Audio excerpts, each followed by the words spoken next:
जितेंद्रिय हो जाएंगे। शरीर एक रथ है, बुद्धि इस रथ को चलाने वाला सारथी है, बैठने वाला जीवात्मा है, मन लगाम है, इंद्रियां घोड़े हैं, विचरने की जगह विषय भोग है। ये घोड़े विषय भोग का चारा चरने के लिए जाएंगे। अगर मन रूपी लगाम को बुद्धि रूपी सारथी ने ठीक से खींचा नहीं तो ये खंडक में गिरा देंगे।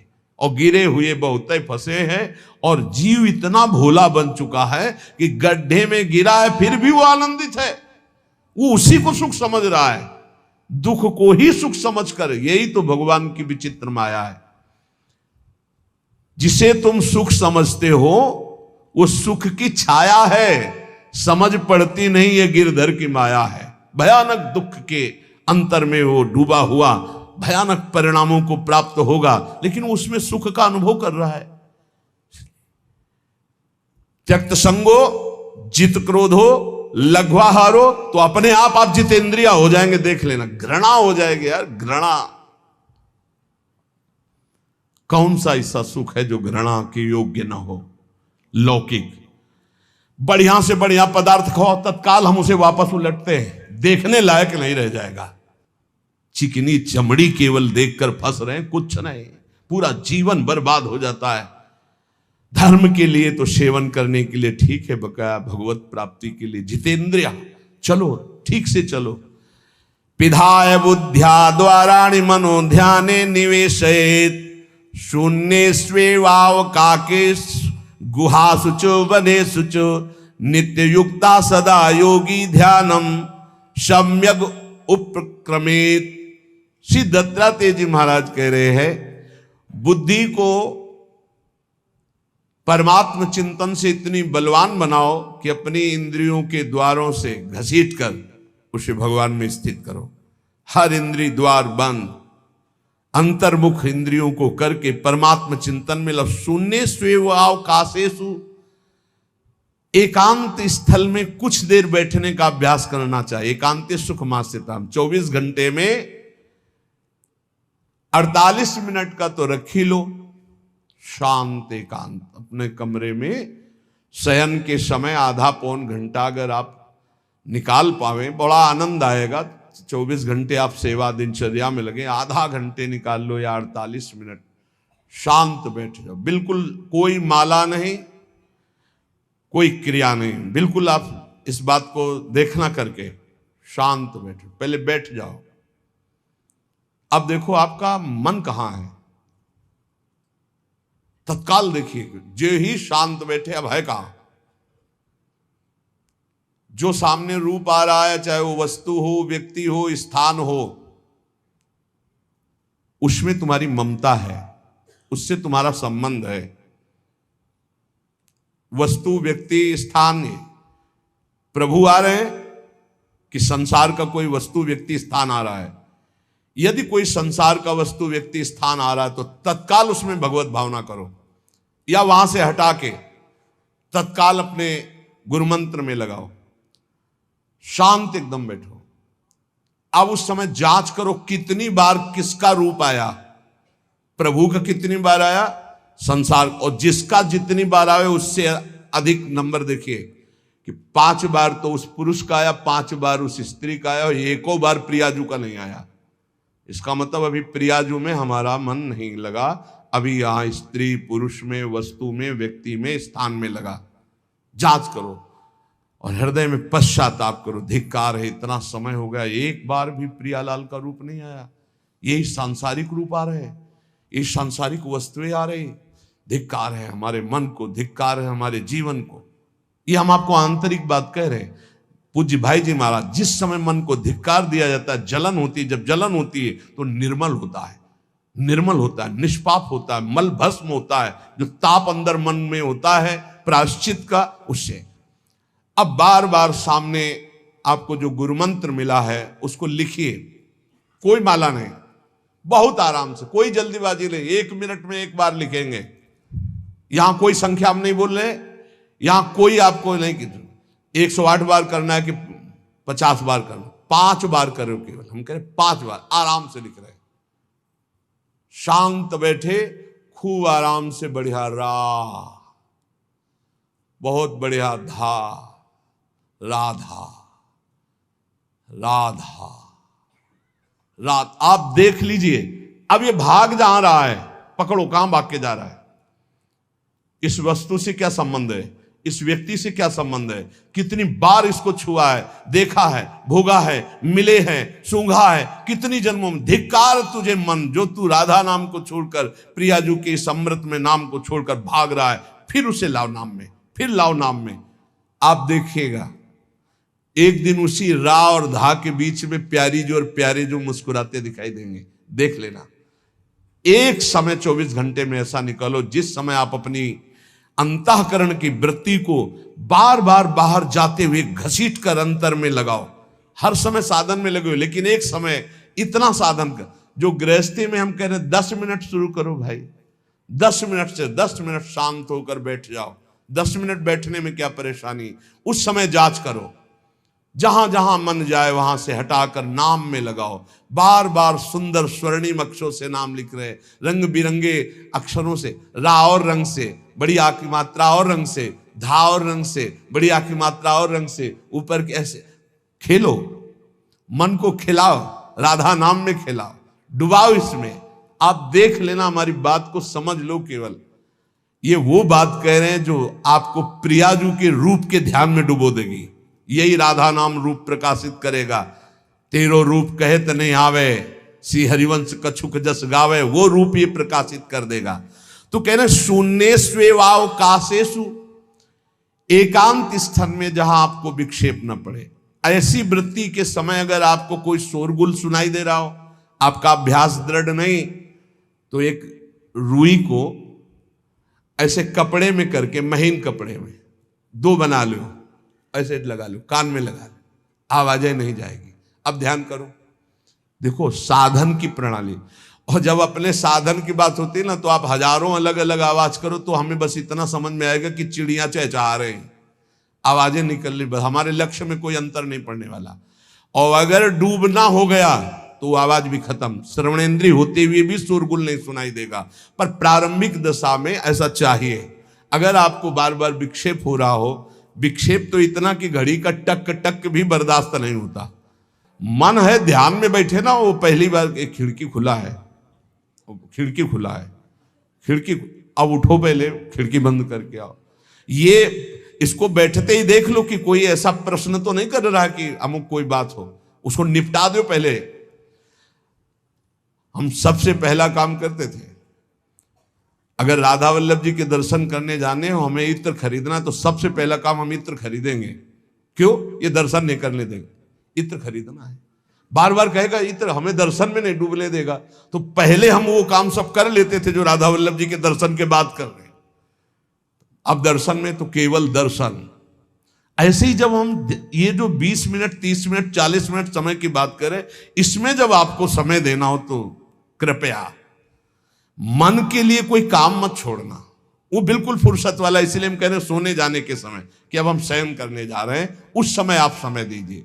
और अगर ये पहले ही बार में कह दे कि अमुक अमुक अमुक, तो तुरंत सुधार दीजिए, नहीं पूरे ध्यान में वही चलाएगा। वो बहुत बहुत ही विघ्नकारी रहता है जब तक निर्मल नहीं हो जाता। और जिस समय नाम पकड़ने लगता है, ऐसा आनंद आता है कि केवल रोने का मन करता है। आप इसको करिएगा जरूर, एकांत स्थल पे करिएगा। और जब ये करने विघ्न करे तो कान में श्रवण होता रहता है शोरगुल। तो ये हमने किया है प्रारंभ में, रुई में ऐसे, और एक महीन कपड़ा का बना के ऊपर कपड़ा से ऐसे और ऐसे खूब ठास के भर ले, अब आवाजें ले जाएगी, अब अंदर राधा राधा राधा, आनंद आएगा। ये प्रारंभिक है, ये आगे चल के इनकी जरूरत नहीं पड़ती अंतर्मुख होने पर। तो एकांत स्थल में जब इस तरह से साधना की जाती है तो उपासक का चित्त भगवदाकार होने लगता है। कह रहे हैं वही सच्चा सन्यासी है। वाग्दंड कर्मदंडश्च मनोदंडश्च ते त्रयः, यस्यैते नियता दंडा सत्यदंडी महायति। श्री दत्तात्रेय जी महाराज कह रहे हैं वाग्दंड, जिसने वाणी को, वाग्दंड मौन में स्थित कर दिया। वाग्दंड यही प्रपंच की वार्ता नहीं बोलनी, भगवद वार्ता केवल बोलनी। वाणी को दंडित करो, ये बहुत चटर चटर प्रपंच की बातें करती, नाम जपने में इसको थकान लगती है, प्रपंच की बातें करने में नहीं। इसलिए इसको मौन के द्वारा वाणी को शासन में रखो, या तो भगवत चर्चा या मौन। दूसरा कर्मदंड, जो सन्यासी होता है वो निष्कर्म अवस्था की तरफ बढ़ता है। प्रापंचिक कर्मों को करते हुए भगवान नाम स्मरण करके यदि कर्म समर्पण कर दिया जाए तो वही गति प्राप्त होती है। ये तो सर्वाणि कर्माणि मयि सन्न्यस्य मत्पराः प्रापंचिक कर्म है, व्यापार, नौकरी आदि नाना प्रकार के। लेकिन इन कर्मों को भगवत स्मरण करते हुए किया जाए, भगवत समर्पित कर दिया तो वही गति प्राप्त होती है जो निष्कर्म अवस्था को प्राप्त सन्यासी की होती है। 3 दंड होते हैं, वागदंड और एक होता कर्मदंड, शरीर को निश्चेष्ट रखना, निष्क्रिय रखना, और मनोदंड, मन को निसंकल्पित रखना, कोई संकल्प न बनना। इसे संन्यास भाव को प्राप्त महापुरुष की अवधूत स्थिति तक पहुंचने का यह रास्ता है। वागदंड, कर्मदंड, मनोदंड, वाणी को मौन के द्वारा, शरीर को निश्चेष्टता के द्वारा निष्कर्म स्थिति के लिए, और मन को निसंकल्पता के द्वारा, कोई संकल्प न बनावे, ऐसा का ऐसा नहीं, जैसा प्रभु जब चाहे जैसा, हमारा कोई संकल्प विकल्प नहीं।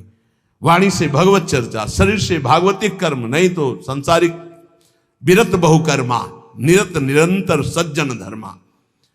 अब एक परम धर्म की बात का वर्णन कर रहे हैं।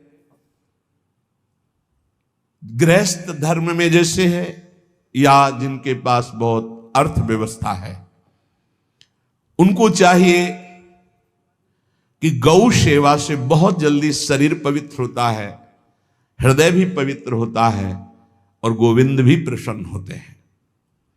यदि गावः प्रदक्षिणीर कार्या वंदनीया ही नित्यशः मंगलायतनम दिव्याः श्रेष्ठास्त्वेता स्वयंभुवा।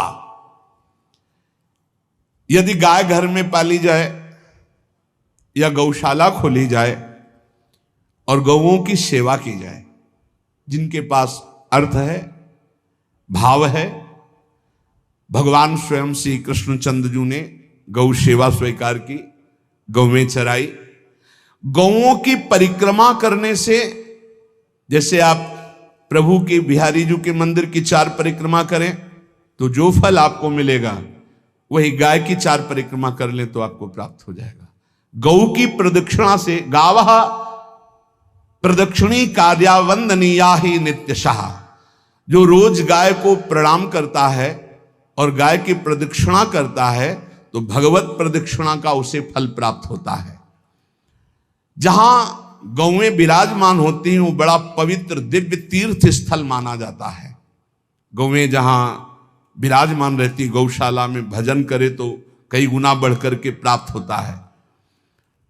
स्वयं ब्रह्मा जी ने गौओं को दिव्य गुणों से विभूषित बनाया है। अप्यागाराणि विप्राणाम देवतायतनानि च यद गोमयेन शुद्ध्यंतिम किम ब्रूमो हृदिकम ततः। गाय के गोबर से जहां लेपा जाता है वहां जिस देवता का आवाहन करोगे वही देवता आकर विराजमान हो जाएगा। अपवित्र भूमि में भी यदि गाय के गोबर का लेप कर दिया जाए तो परम पवित्र मानी जाती है।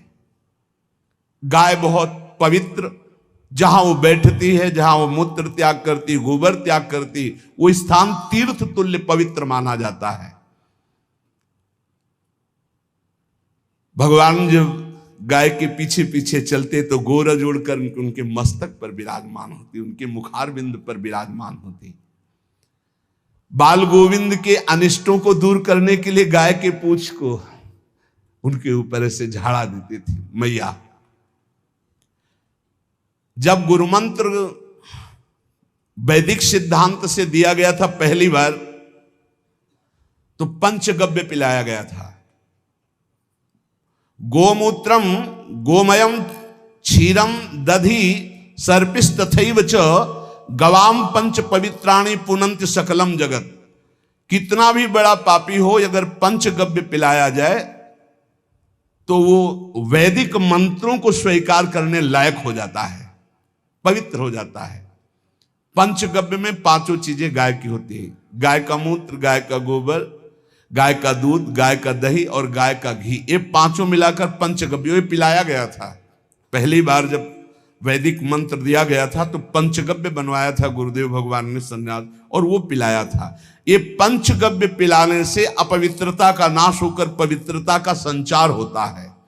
इसलिए धन्य है उनका जीवन जो गौ सेवा परायण है भगवत भाव से, गाय में साक्षात भगवान का भाव रखकर गौ सेवा करते हैं।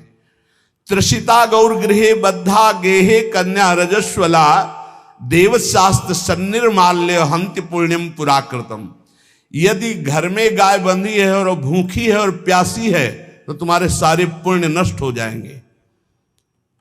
अगर घर में रजस्वला कन्या बहुत काल तक है और उसका विवाह आप नहीं कर रहे हैं तो आपके सारे सुकृत नष्ट हो जाएंगे। यदि घर में ठाकुर जी विराजमान है, कर का पहनाया हुआ माला सुबह तुमने देख लिया तो तुम्हारे सारे पुण्य नष्ट हो जाएंगे, क्योंकि शयन कराते समय तुमने उतारा नहीं, अर्थात तुम सेवा में प्रमाद करते हो। तो देवतास्त्र सन्निर्माल्य हंति पुण्यम पुराकृतम। जैसे सुबह श्रृंगार किया तो रात्रि के शयन के समय वो हटा लेने चाहिए माले। जब हम शयन कराते हैं तो भले पुष्प शैया पे शयन कराएं पर माला नहीं धारण कराएं। श्रृंगार का माला अगर दूसरे दिन दर्शन किए क्यों पहने ठाकुर जी तो तुम्हारे सुकृत नष्ट हो जाएंगे। गाय बंदी हो घर में, वो प्यासी है और भूखी है, तुम्हारे सुकृत नष्ट हो जाएंगे।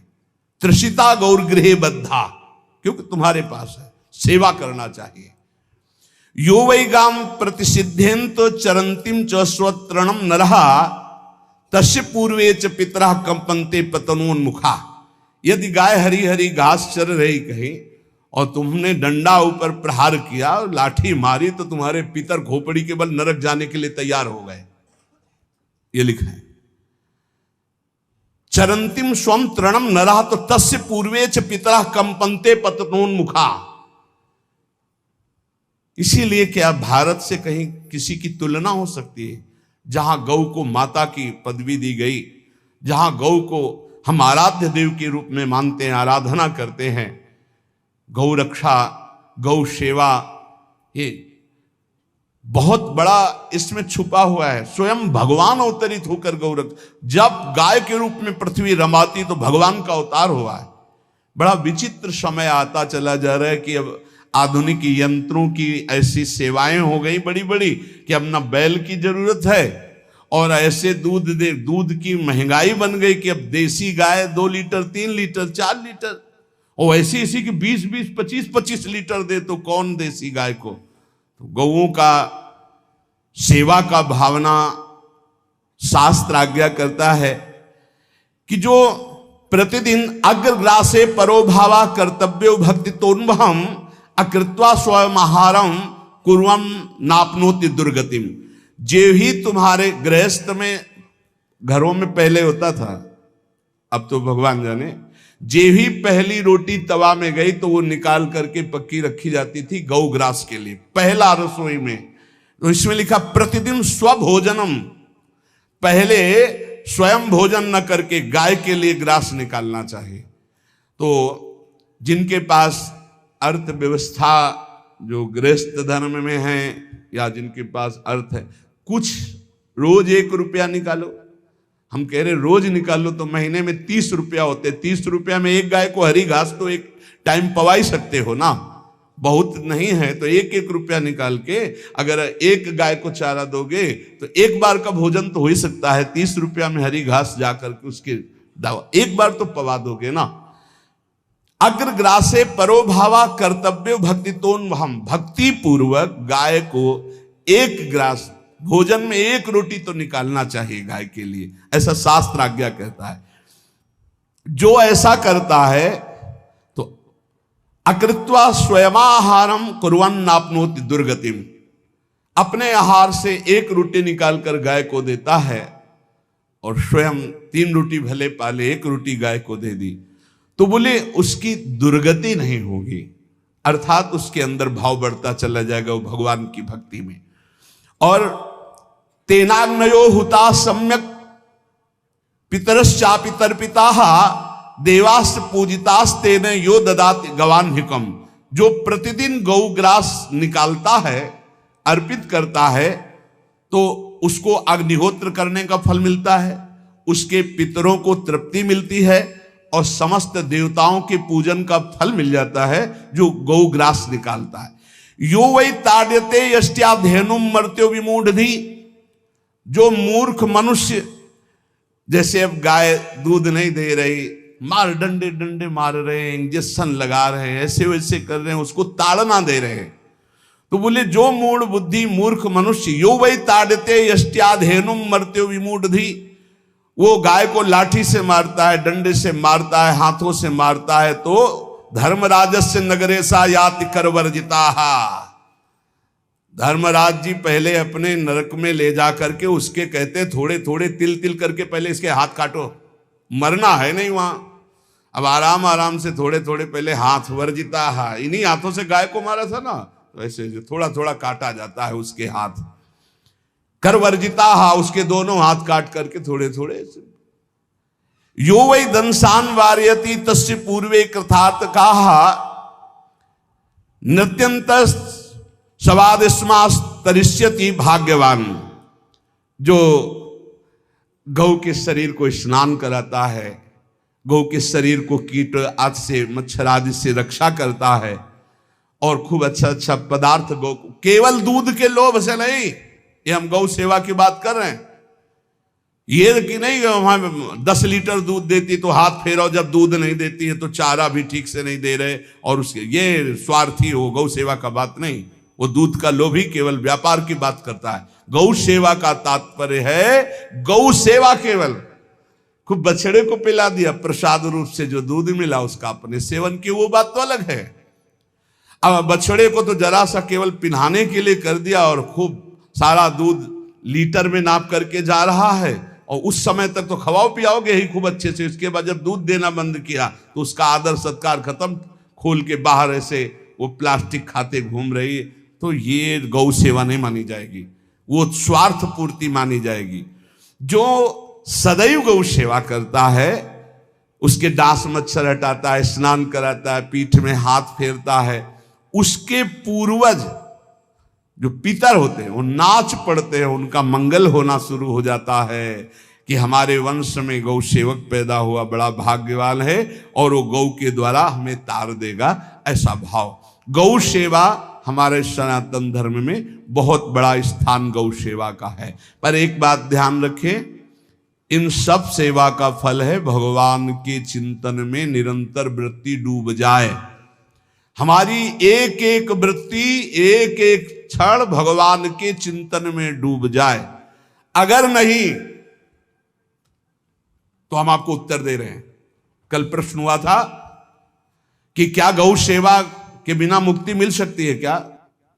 क्या महाराज नृग जैसा कोई गौ सेवक हुआ है दानी? भागवत में पढ़ लेना, करोड़ करोड़ गायों को, करोड़ों गौशालाएं थी, एक दो नहीं, इसलिए कह रहे हैं करोड़ों शब्द कि आप उसको कहीं ज्यादा ना समझें। पृथ्वी के कोई भूमि के कण गिन सकता है, बारिश की बूंदे गिन सकता है, लेकिन महाराज नृग की गौएं जितनी दान की गई वो गिनी नहीं जा सकती थी, ऐसा वर्णन आता है। अरबों अर्बुद गौओं की सब स्वर्ण से अभिषिक्त करके ब्राह्मणों को दान करना, इतने बड़े गौ सेवक, इतने बड़े दान करने वाले, एक चूक हो गई, ना दान लेने वाले तपस्वी ब्राह्मण की गाय किसी अन्य ब्राह्मण को दान कर दी, और वो ब्राह्मण ने जब गाय देखी बोली मेरी गाय चुरा ली, बोले महाराज नृग ने दी। महाराज नृग से कहा मेरी गाय है, तो उनका गौशाला में आ गई होगी, आपको 10,000 गौवें देते हैं, आप अपनी गाय। बोले मैं प्रतिग्रह नहीं लेता। जिसने दान लिया था उसने कहा गाय यही लेके जाऊंगा, तो उनका आप गाय छोड़ दीजिए, आपको 10,000 गाय देते। बोले नहीं लूंगा। बस अनजाने के अपराध ने गिरगिट बना दिया था, कुएं का गिरगिट। पर भगवान बड़े कृपालु हैं, गौ सेवक थे, इसलिए गोविंद द्वारिकाधीश जी ने उनका उद्धार किया। सब साधन का फल है अच्युत भावना से युक्त होकर, भगवत भावना से युक्त होकर निरंतर भजन करते हुए सेवा परायण रहो, चराचर जगत की सेवा परायण रहो। भजन करना ही सबसे बड़ा परम धर्म है। हम सब सेवाएं करें जगत की, लेकिन अंदर से राधा राधा राधा, गोविंद गोविंद गोविंद गोविंद, आनंद आ जाएगा। तन से सेवा करो, मन से भगवान के चिंतन, मामनुष्मर युद्ध से, भगवान के चिंतन में रहो। सेवा और व्यापार में अंतर होता है। गौ सेवा के बहाने से धन का जो दान लेना है और उसका अपने में प्रयोग करना, मैं पितरों सहित नरक जाना है, लिख लो। गौ सेवा के बहाने से दान लेना और उसका अपने परिवार के सुख में पैसे का प्रयोग कर देना या अपनी वासनाओं की पूर्ति में लगा देना। आया गौ सेवा के लिए और आप प्रयोग कर रहे हैं गाड़ी घोड़ा नाना प्रकार के सांसारिक भोगों में, तो लिख लो पितर सहित तुम्हारे नरक जाएंगे, क्योंकि गौ सेवा के लिए आया है। गौ सेवा का धन सिर्फ गौ सेवा में ही लगना चाहिए। आप गौ सेवक है, दूध पान कीजिए, रोटी खा लीजिए, लेकिन गौ सेवा का अर्थ आप अपने वासनाओं की पूर्ति में, अपने मनोरंजन में या अपने मन के संकल्प भावना में नहीं पूरी कर सकते। गौ सेवा के लिए ही पूरी कीजिए। गौ के वास का निर्माण, गौ के भोजन की व्यवस्था, वो दूध दे ना दे, वो कैसी भी अवस्था में हो, उसकी सेवा परायणता, उसके लिए सेवक रखना, सेवकों को भी सुख प्रदान करना, लेकिन स्वयं कभी गौ के सेवा के लिए आए हुए धन का स्वयं के लिए भोग न करना और निरंतर भजन रखना, उसे परम पद की प्राप्ति हो जाएगी। इसलिए हमारे सनातन धर्म में गौ सेवा का विशेष महत्व है और इस महत्व को सबको स्वीकार करना चाहिए। यदि आप गौ पालन स्वयं नहीं कर सकते तो 4 लोग मिलकर के, क्योंकि आज जो गायों की व्यवस्था वो बड़ी दयनीय हो रही है। दयनीय इसलिए हो रही कि दूध की अधिकता के चाह रखने वाले भैंस रखते हैं या विदेशी गाय रखते हैं। अपनी भारतीय जो देसी गाय है वो उतना अधिक नहीं देती कि 40 लीटर 30 लीटर 25 लीटर, बहुत अधिक देगी तो 5 और 8 लीटर।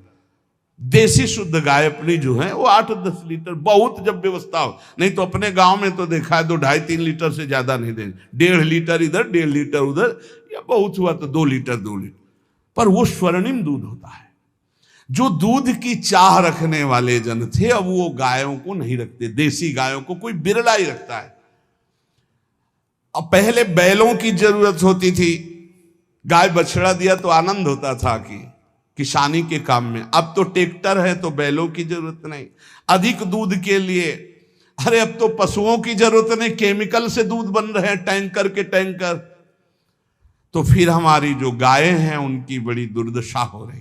तो हमें चाहिए कि जो गृहस्थ जन हैं, धनी मानी जन हैं, या जिनके पास शरीर व्यवस्था, बौद्धिक स्तर सेवा परायण, अर्थव्यवस्था, वो थोड़ा 4 गाय की व्यवस्था करके उनकी सेवा करें, क्योंकि हमारे सनातन धर्म का स्वरूप है जहां मां पदवी दी गई है गांव को, गौ माता कहा गया है। गौ में समस्त देवता विराजमान है। गौ का बहुत बड़ा महत्व वर्णन किया गया धर्म शास्त्रों में।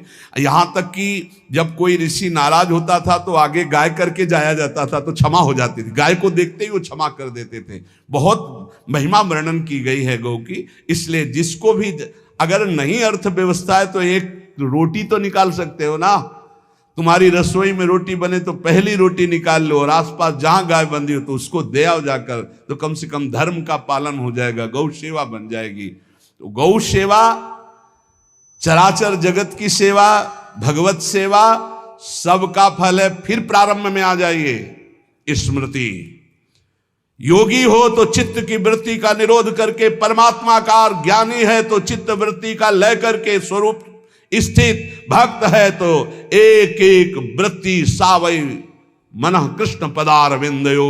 भगवान के चरण में, भगवान के नाम में, भगवान के रूप में, भगवान की लीलाओं में स्मृति अगर नहीं तो सब साधन अधूरा, और स्मृति तो हर साधन पूरा। इसलिए एक बार कमर कस लो, चाहे जगत की सेवा करो, चाहे जिस कार्य में लगे हो, तुम्हारी स्मृति प्रभु में लगी हो। स्मृति के बिना हम जीवन का कोई महत्व नहीं समझते। स्मृति विहीन जीवन सब व्यर्थ। इसीलिए उन परमहंसों के चरणों में स्वयं भगवान चरण रज लेने के लिए पीछे डोलते हैं। जो निरपेक्षम मुनिम शांतम निर्वैरम समदर्शनम अनुब्रजाम्यम नित्यम पुयत्यंगुरेण भी, ना कोई प्रतिज्ञा, ना कोई चाह, ना कोई इच्छा, निरंतर भगवदाकार वृत्ति, निरपेक्षम मननशील, द्वंद्व विमुक्ता, जो शांत हैं, जो किसी से वैर नहीं रखते, भगवदाकार वृत्ति, उसी मार्ग के आप पथिक हैं। सर्वतो भावेन, अपने मन को समेट लो धर्म और कर्म दोनों से, और साब त्यज लोक धर्मान, और परम धर्म का सेवन करते हुए समस्त चराचर जगत को भगवत स्वरूप निरखते हुए इसी जन्म में परम पद को प्राप्त हो जाओ। सत्संग का सार हमारा शरीर है, इससे सेवाएं बने, हमारा मन है, इससे चिंतन बने, हमारी वाणी है, इससे लीला गुण का गायन करें, और हम स्वयं परमात्म अंश हैं, परमात्म स्वरूप है, ऐसी ठसक बनी रहे, जीवन मुक्त ही हो। स्वार्थ को लेकर किया गया धर्म रंग नहीं लाता। निष्काम किया हुआ छोटा सा भी धर्म परमार्थ की ऊंचाई पर चढ़ा देगा। ध्यान रखना, परमार्थ की ऊंचाई पर चढ़ा देगा। इसलिए निष्कामता सब सोहित, निष्कामति। श्री वृंदावन विश्राम श्री राधा वल्लभ लाल को हृदय ध्यान मुख नाम।